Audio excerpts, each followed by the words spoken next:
আসসালামু আলাইকুম। অবশেষে সকল জল্পনা কল্পনাকে উপেক্ষা করে এনসিপি বিএনপির সাথে জোট করতে যাচ্ছে। বিএনপির সাথে তারা জোটবদ্ধ নির্বাচন করবে, জোটবদ্ধভাবে তারা রাজনীতি করবে। আমি অবাক হয়েছি।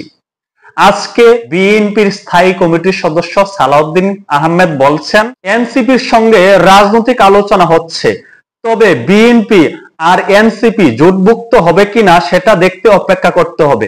তিনি আরো বলেন এনসিপির সঙ্গে জোটভুক্ত হওয়ার বিষয়ে আনুষ্ঠানিক আলোচনা হয়নি। এখানে তিনি ইঙ্গিত দিয়েছেন রাজনৈতিক আলোচনা চলছে, এনসিপির সাথে বিএনপি জোটভুক্ত হবে। বিএনপির মতো একটা রাজনৈতিক দল তারা কেন এনসিপি কে টানবে, এনসিপির সাথে জোটভুক্ত হবে? বিএনপি কি দেউলিয়া হয়ে গেল? যদি দেউলিয়া না হয়ে যায় তাহলে এনসিপি কে দলে এনে তাদের কি ফায়দা, কি লাভ হবে? এনসিপি রাজনৈতিক দলের কি বা আছে? তাদের কয়টা আসন আছে, কয়টা ভোট আছে? তাদেরকে নিয়ে বিএনপি ভাবছে, এনসিপি ভাবছে, তাদের মধ্যে রাজনৈতিক আলোচনা চলছে কিভাবে তারা জোটভুক্ত হতে পারে, তারা একসাথে জোটভুক্ত হয়ে আগামী নির্বাচনে লড়াই করবে। এটা ব্যক্তিগতভাবে আমার কাছে পছন্দজনক মনে হয় নাই। বিএনপি যদি এই ধরনের চূড়ান্ত সিদ্ধান্ত নেয় এনসিপির সাথে জোট করবে, তাহলে আমি বলবো এটা একটা বড় ভুল সিদ্ধান্ত হবে বলে আমার কাছে মনে হচ্ছে।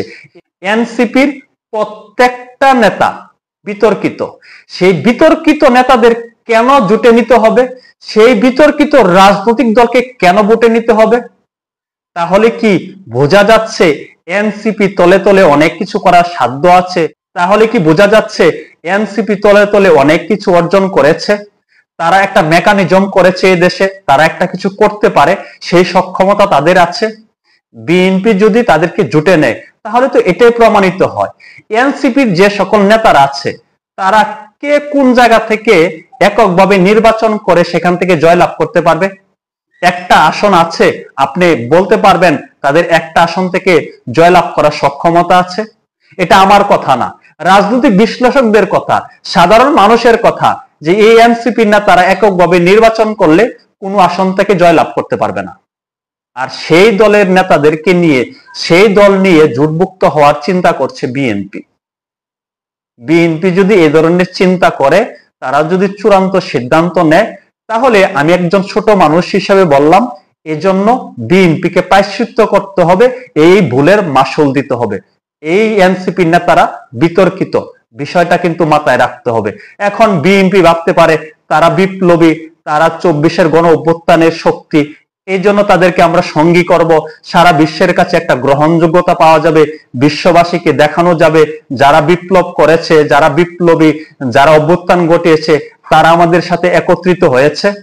এখানে হয়তো রাজনৈতিক একটা স্বার্থ থাকতে পারে, তবে সেই স্বার্থ ক্ষণিকের জন্য, এটা দীর্ঘস্থায়ী করলে বিএনপির জন্য অকল্যাণ হতে পারে বলে আমার কাছে মনে হচ্ছে। দেখা যাক কি হয়, এনসিপি আর বিএনপি একাকার হয়ে যায় কিনা।